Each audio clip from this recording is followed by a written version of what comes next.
আজকেই শয়তানটা যাচ্ছে মামার বাড়ি, সেই জন্য সকাল সকাল রেডি হচ্ছিল। আর কাকিমা আজকে খুব খুশি বাপের বাড়ি যাচ্ছে বলে। যদিও প্রথমে যেতে রাজি হয়নি, বৃষ্টি বাদলে বলছে এইভাবে যেতে আমার ভালো লাগছে না।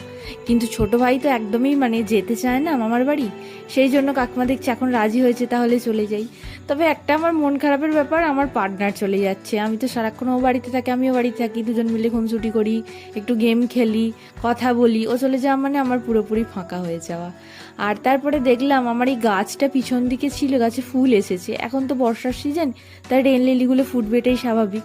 ওই জন্য এটাকে সামনে নিয়ে এলাম, বাড়ির সামনে, কারণ জায়গাও কম, কি করব। আর বৃষ্টি বৃষ্টি তো এখনকার আমাদের নিত্যদিনের সঙ্গী, সেজন্য একটু বৃষ্টি থামার পর বাইরের দিকে গেছিলাম, আবার বৃষ্টি নেই, তাই আর বেশিক্ষণ থাকিনি, তারপরেই সঙ্গে সঙ্গে ব্যাক করলাম। আর আপনাদের কাছে একটুখানি রিকোয়েস্ট, আমার video please like share subscribe করে পাশে থাকবেন। আজকের মতো টাটা, নমস্কার।